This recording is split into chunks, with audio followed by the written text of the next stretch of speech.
Palma da mão, palma da mão, palma da mão, palma da mão, palma da mão. Faz muito sentido nessa aproximação do sistema de justiça com a população.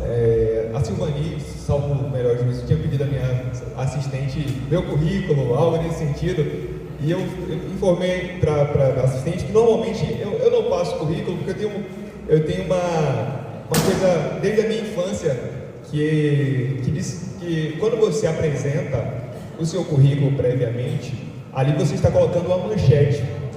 E é muito comum que a gente crie muita expectativa em torno da manchete. Logo, eu prefiro não deixar faltar e ofertar mais do que as expectativas, não apresentando meu currículo. Dito isso, me apresento, meu nome é Rosiel Júnior, sou promotor dessa comarca há quase 9 meses. É minha promotoria de substituição, eu sou titular da comarca de Carinhanha, são 4 municípios, e aqui que é a minha substituição tem mais 2, são 6 municípios ao total, então imaginem como é desafiador ser promotor de 6 cidades, ter 6 conselhos tutelares, 6 delegacias, 6 prefeituras, tudo vezes 6, CREAS, CRAS, onde tem um equipamento CREAS, né? Não são em todas. Estou no serviço público há 13 anos, fui advogado por quase 10 anos, e me sinto, mais uma vez, privilegiado de poder falar para as senhoras, para os senhores, fazendo uma pontuação. Me parece que uma boa parte do nosso público aqui é composto de pessoas que integram a rede, e aqui eu deixo esse registro. Penso, acredito que esses espaços, essas discussões precisam estar mais próximas das pessoas que são mais vulnerabilizadas. A gente precisa expandir esse tipo de abordagem para as escolas, expandir esse tipo de abordagem para os lugares nos quais as vítimas estão, e normalmente estão em todos os lugares, penso eu. Mas parabenizo a iniciativa, consignando que é muito importante buscar pluralizar esse tipo de abordagem, levar estas pessoas para estarem mais perto. Eu não vou me estender muito. Silvani, quantos minutos eu tenho? Não, nós estamos aqui esperando. Não faça isso. Eu tenho uma reunião 1h na sede da promotoria, mas prometo tentar ser muito breve, porque as colegas que me antecederam já falaram também, e ao longo do mês vocês falaram tantas coisas sobre violência doméstica, sobre agosto lilás, e quero fazer algumas considerações. Notadamente, já falei da rede, vou mais uma vez dizer que acredito na essencialidade da rede. Todos os equipamentos são essenciais nessa construção, e o sistema de justiça não funcionaria sem os equipamentos que compõem a rede. Há uma grande dificuldade em entender os nossos papéis, e quem trabalha mais próximo a mim, notadamente o Conselho Tutelar, que me parece que é o equipamento mais próximo, eu gosto que os equipamentos cumpram a sua função. Por isso que eu até teve algum procedimento recente que eu questionava o Conselho Tutelar sobre quais medidas foram adotadas, porque eu penso que eu, enquanto promotor de justiça, devo fazer o meu e fazer aquilo que só eu posso fazer. Eu não devo estar substituindo os órgãos da rede. Por quê? Porque eu vou enfraquecê-los se eu fizer o que é deles. Então eu penso em rede dessa forma, a rede fazendo o que é seu, o seu papel, porque às vezes, entre o procedimento ser cadastrado numa promotoria e eu despachar, vão se passar 20 dias e aquela vítima vai estar desassistida nesses 20 dias. Então, penso que CREAS, CRAS, Conselho Tutelar, Assistência Social, Saúde, Empoderados, são de fato equipamentos úteis à sociedade e cumprem sua função no sistema como um todo, sua função na rede, sua função de prevenção e, obviamente, de repressão também. Não deixa de ser, quando se dá uma resposta, quando você resolve o problema, passam a ser eficazes e resolutivos. Além de falar da importância e da minha crença na rede, eu, obviamente, preciso falar do Ministério Público. Eu, enquanto promotor de justiça, estou aqui como representante, como alguns gostam, representantes, dizendo para a população de Botuporã que eu tenho a plena convicção de que nós precisamos repensar muita coisa em relação ao sistema de justiça. Eu vou até inverter um pouco da minha fala, porque a Silvani mencionou um caso recente da minha comarca, que é da outra cidade, que é Tanque Novo, e esse caso me deixou reflexivo por vários dias, porque o agressor esteve na promotoria algumas vezes, esteve comigo uma vez, e a vítima esteve comigo uma vez também. E eu me recordo que aproximadamente 10 dias antes do fato eu falei para ela: a senhora vai sair daqui e eu oriento que a senhora busque a delegacia de polícia e faça o registro da ocorrência, bem como pleiteie e solicite uma medida protetiva de urgência. Ela não só não fez o que eu orientei, mas reatou com o agressor e ele tentou contra a vida dela. Isso causa uma frustração, obviamente, mas ao mesmo tempo, e vai ser um dos últimos pontos da minha fala, enquanto promotor, eu não acredito que uma mulher maior de idade, na plenitude da sua capacidade civil, deve ter um membro do Ministério Público, um delegado de polícia, a substituindo no pedido de uma medida protetiva. Porque seria um contrassenso estarmos aqui falando de autonomia de mulher e o membro do Ministério Público ou o delegado a substituir requisitando a medida protetiva de urgência. Infelizmente, por mais que seja dolorido ou doloroso falar isso, nós não podemos tolir a autonomia da mulher. Eu não acredito que o sistema de justiça deva, de alguma maneira, contra a vontade da mulher, pedir uma medida protetiva. Eu não acredito nisso. E seria totalmente contraditório. Que liberdade é essa, na qual nós queremos que ela tenha autonomia, tenha essa liberdade, e nós vamos requisitar a medida protetiva contra a vontade dela ou no lugar dela? Não vejo sentido nisso. Então, um dos últimos pontos da minha fala, que pretendo ser breve, vai ser sobre autonomia e sobre as minhas perspectivas, e aqui, com essa intenção de ser objetivo, eu acredito que a autonomia é uma construção. E vou deixar algumas considerações, porque não é um tema que eu vou esgotar aqui, vou deixar algumas considerações sobre o que eu penso sobre autonomia. Antes de tocar nesse ponto de autonomia, eu quero falar sobre o problema de violência doméstica ou violência de gênero, como usando um termo que é próprio do processo civil, que a gente chama de problemas estruturais. E o que são esses problemas estruturais? Eu vou tentar ser o mais simples possível. Todas as vezes que, por algum equívoco, eu falar alguma coisa que as senhoras ou os senhores não compreenderem, podem levantar a mão que eu faço uma digressão e me faço entender. Quero ser simples para que todo mundo entenda o que eu quero falar. Problemas estruturais são problemas que não se resolvem com uma decisão isolada. Nós dizemos que todo problema estrutural decorre de um problema complexo, que existem várias frentes que precisamos atuar para enfrentá-lo adequadamente. Logo, partindo desse pressuposto e dizendo que violência de gênero é um problema estrutural, eu quero falar para as senhoras e senhores que não existe uma solução apenas e não existe apenas uma forma de abordar o problema. Nós temos diversos problemas, porque é um problema estrutural, logo é um problema complexo, que perpassa diversas perspectivas. Eu não tenho dúvidas de que nós, quando falamos de violência psicológica, estamos abordando esse problema estrutural que é a violência de gênero. Eu não tenho dúvidas que quando falamos de violência sexual, também estamos falando de violência de gênero. E vários outros temas que certamente foram abordados dentro desse mês do agosto lilás fazem parte desse problema que é complexo. Logo, acreditando que violência de gênero é um problema complexo, nós precisamos refletir, compreender que a nossa abordagem nunca vai ser unidirecional. Nós nunca vamos conseguir tocar adequadamente nessa discussão, assumindo, ou melhor, construindo ilhas, porque me parece que em vários momentos atuamos dessa maneira. Cada um assume o seu papel, e é o seu papel mesmo, isoladamente. A saúde às vezes não dialoga com a assistência não dialoga com a saúde, o sistema de justiça fica de fora, o sistema de segurança pública não é acionado no momento, e cada um segue fazendo o seu papel, que isoladamente não resolve nada.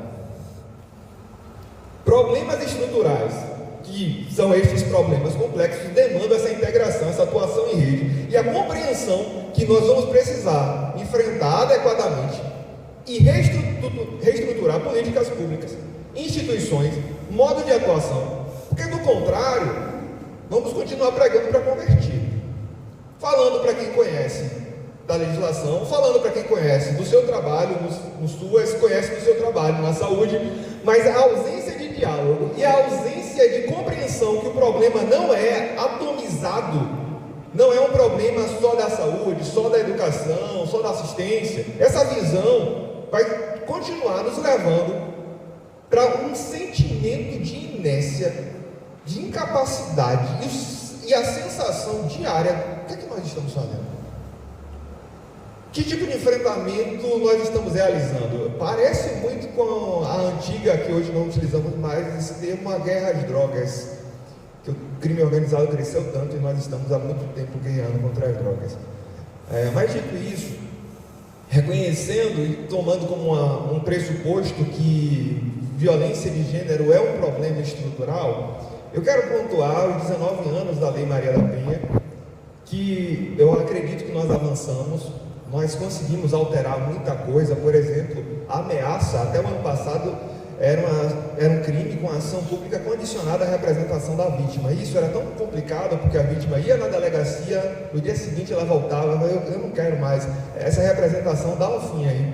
Eu entendia que se ela representou, bal, não tem isso de voltar atrás, mas era muito frágil, e em vários casos, quando essa representação ficava turva, porque ela foi na delegacia, depois pediu para voltar atrás, não queria mais representar, a gente ficava sem ter o que fazer.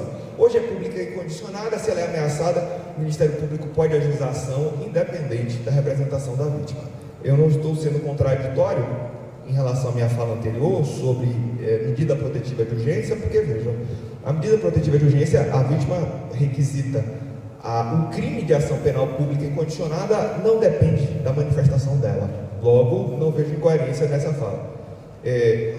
Esses 19 anos de Maria da Penha, nós temos vários avanços, mas ainda, eu enquanto promotor, posso dizer para as senhoras e senhores, e estarei assumindo a promotoria de violência doméstica no próximo mês, eu fico frustrado todos os dias que a minha pauta tem vários casos de violência doméstica, porque acontece de tudo. É meio que um retrato da barbárie. A vítima vai, quando comparece na audiência, ela fala que não foi bem assim. Ela diz que, eu já vi tantos casos daqui de Botuporã, Tanque Novo, em todos os lugares parece que é a mesma sina terrível, dolorosa, difícil de abordar. A vítima fala que, não, ele atirou nela, deu 2 tiros, perfurou o pulmão, 15 dias de UTI, mas é o homem da vida dela. Eu não questiono isso. Quem trabalha comigo próximo fala, às vezes, você é objetivo, não sou pragmático, mas objetivo, mas eu concordo com a fala da psicóloga. Nós precisamos, de certa maneira, ouvir e acolher. Então, fico estarrecido, porque esse sentimento não podem tirar de mim enquanto promotor, mas isso acontece todos os dias. Acontece todos os dias. A audiência de instrução de violência doméstica é assim.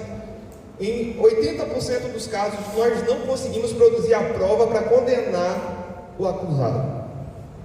Em outros casos, nós condenamos e a pena, semana passada, o rapaz já tinha agredido todas as tias, e esse caso, pedia a condenação e foi condenado a 5 meses de detenção, ele não vai ficar preso. Na verdade, deixa eu fazer um disclaimer aqui, para todas as pessoas presentes: ficar preso no Brasil hoje é muito difícil. A pessoa tem que querer muito para ficar preso no Brasil. É trágico falar isso, mas as pessoas pensam que assim, vai na delegacia, no outro dia vai estar preso. É muito difícil alguém ficar preso no Brasil. Enfim, eu não quero ir por esse caminho. Então penso que avançamos bastante, 19 anos de Maria da Penha, mas existe muita coisa a ser feita. E aí, eu caminhando, porque eu vou ser objetivo, senhor, caminhando para o que eu penso sobre autonomia, eu vou voltar para o meu roteiro aqui para não fugir muito, porque são muitas informações e promotor de justiça, notadamente quem faz muito júri, fica com vício de falar muita coisa que não estava na pauta. Eu quero falar sobre sistema de justiça e autonomia, falando sobre pontos, até sendo redundante, né? Primeiro, eu vou fixar uma outra premissa. Essa autonomia é inegociável. Eu não acredito que cabe a nenhum órgão da rede, nem ao sistema de justiça, negociar a autonomia da mulher. Não cabe a nós negociar isso. Isso é tão complexo porque eu preciso fixar o que é autonomia. Para eu afirmar que a autonomia é inegociável, eu preciso fixar o que é autonomia.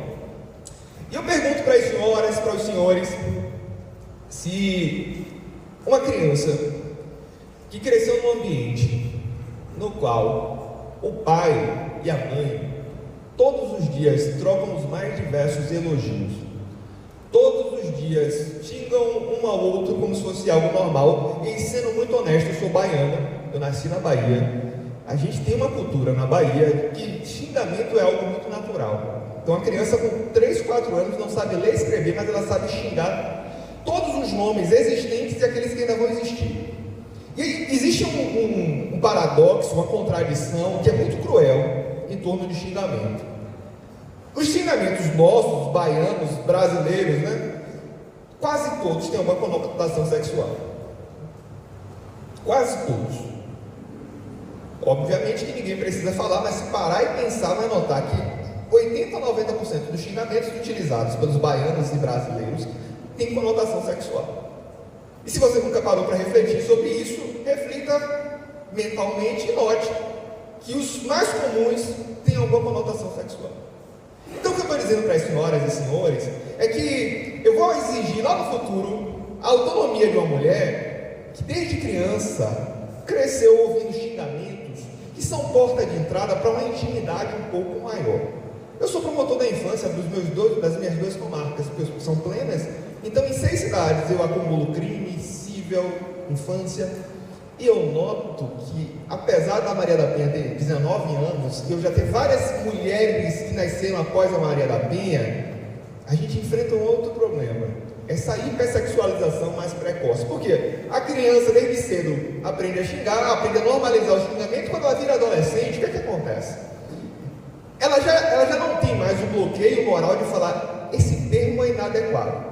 Ela já não tem mais a sensibilidade de reconhecer que aquilo ali, aquele xingamentozinho, vai ser a porta de entrada para que alguém faça uma proposta indecente para ela. Então o que é que eu vejo todos os dias nas demandas que chegam de conselho tutelar, de CRAI, de CREAS? Eu noto que de forma crônica, sistemática, contínua e cruel, crianças e adolescentes são submetidas a um processo de dessensibilização ou de redução de sensibilidade ao que é inadequado, indevido, imoral, ilícito, criminoso.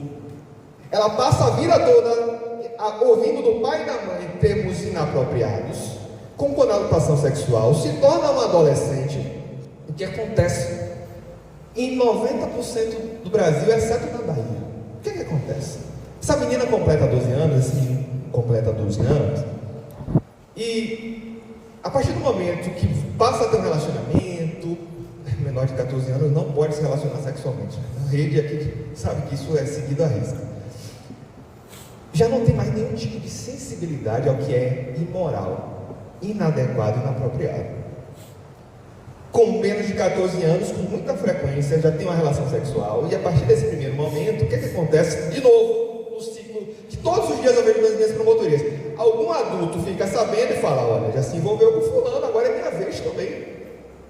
Então, aquela criança, adolescente, que cresceram num contexto no qual sexualidade faz parte do linguajar dela, desde os primeiros momentos, que está num ambiente no qual todo mundo fala daquele jeito, se trata desse jeito, se dirige desse jeito, normaliza todo tipo de barbárie, e agora, consensualmente ou não, é inserida no contexto de hipersexualização, de todo tipo de sexualidade, porque às vezes eu tenho que ouvir relatos de depoimentos especiais que eu fico pensando, é possível acontecer isso nesse país? É possível. Então vejam, ele não foi inserido num ambiente de respeito em momento nenhum da vida. Um princípio que eu não falei no começo, o princípio do respeito.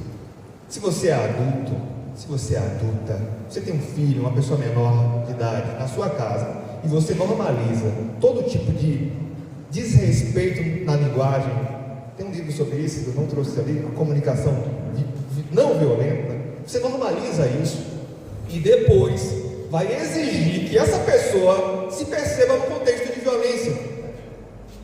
A pessoa que passou a vida toda vendo o pai xingar a mãe de tudo que é nome, que passou a vida toda xingando desde tenra idade, que foi sexualizada, inserida no contexto de relação sexual desde os primeiros anos da adolescência, na fase adulta, eu, enquanto promotor de justiça, vou tentar conscientizá-la que ela está no ambiente de violência. E o ambiente de violência é o background da vida dela, é o painel, o pano de fundo da vida dela. Ela cresceu nisso, ela viu isso a vida toda, e agora a rede tem uma difícil missão de falar: olha, isso daqui é inapropriado. Me perdoe a sinceridade, mas isso é uma utopia. É uma utopia pensar que, de repente, nós vamos conseguir desconstruir quem a pessoa foi criada para ser a vida toda. Para tolerar violência, para tolerar perseguição, para tolerar assédio, violência sexual, violência psicológica. Ela cresceu com isso porque, o que é que eu vejo? Estamos criando crianças e adolescentes, num contexto de total insensibilidade ao que é lícito e ilícito. É por isso que dia e noite eu tenho que me debruçar sobre demandas que parece que não tem mais jeito. Eu falei da Lei Maria da Penha porque eu vejo esse fenômeno que vai na contramão do que a gente propõe aqui. Enquanto nós estamos tentando conscientizar mulheres adultas do contexto de violência no qual estão inseridas, escolas a cada dia se tornam ambientes mais violentos. Isso acontece em Botuporã, isso acontece em Campo Novo. Eu vou notando o mesmo tipo de violência que é sistemática e repetitiva. O que acontece muitas vezes nesses relacionamentos entre adolescentes? Eu sou professor de Direito Digital. Eu falo disso há 6, 7 anos. Me parece uma epidemia.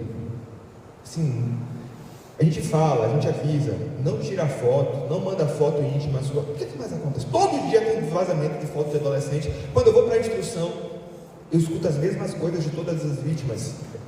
Ele compartilhou minha foto, eu estou num quadro de depressão, TAG, transtorno de ansiedade generalizado, não quero sair de casa. Isso acontece todos os dias.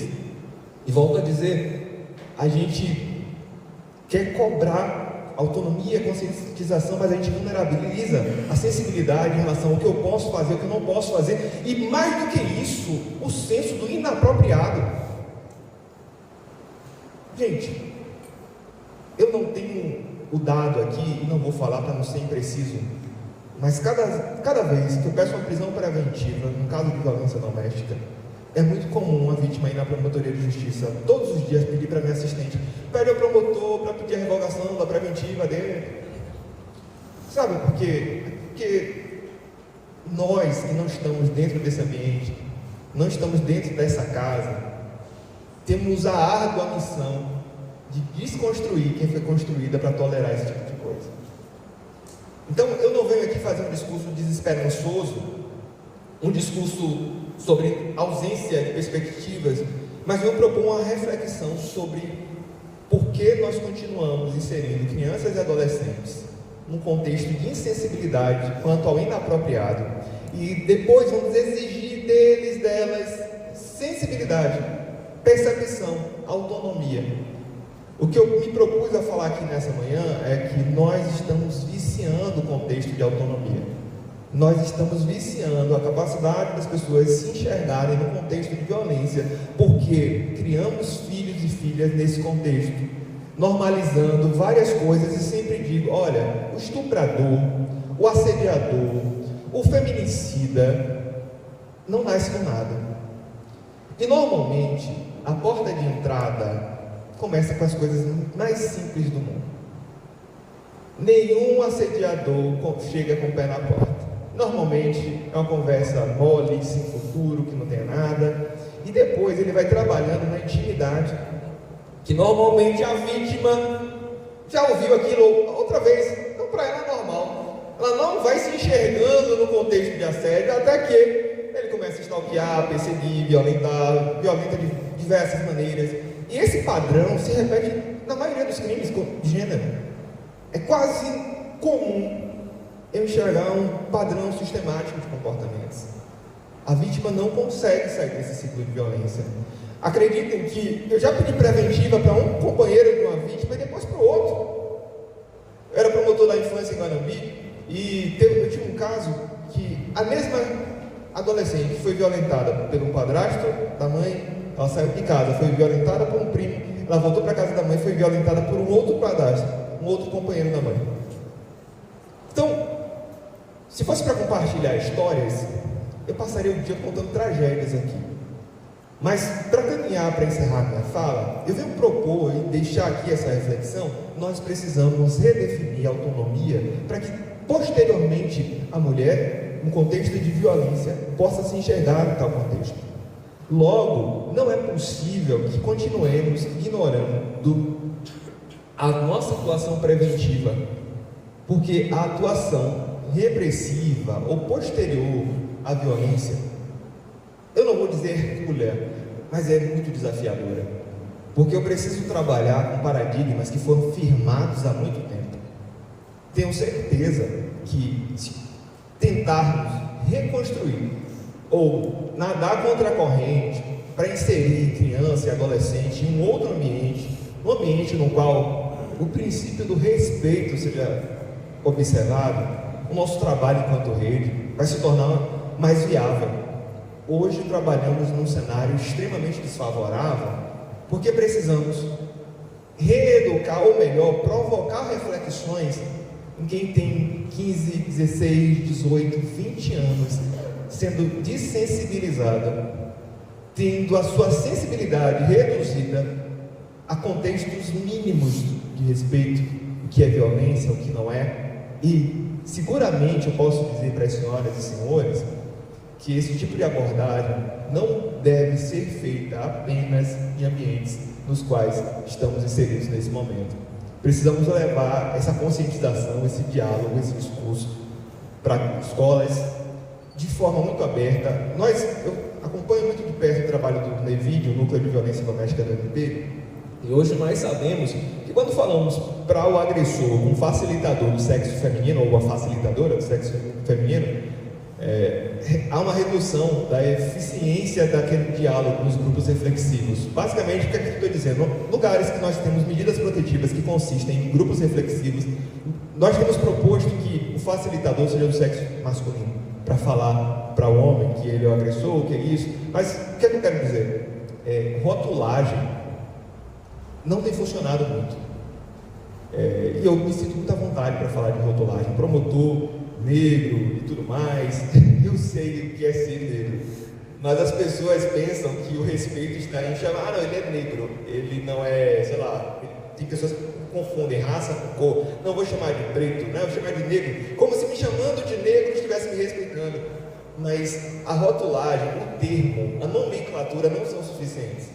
Vocês podem chamar de macho tóxico, você acha que o agressor está nem aí de chamar de macho tóxico? Não está nem aí. Não está nem ligando. Da mesma forma, para mim, porque você é um promotor negro, como se usar o termo adequado fosse demonstrar respeito. Respeito vai muito além disso.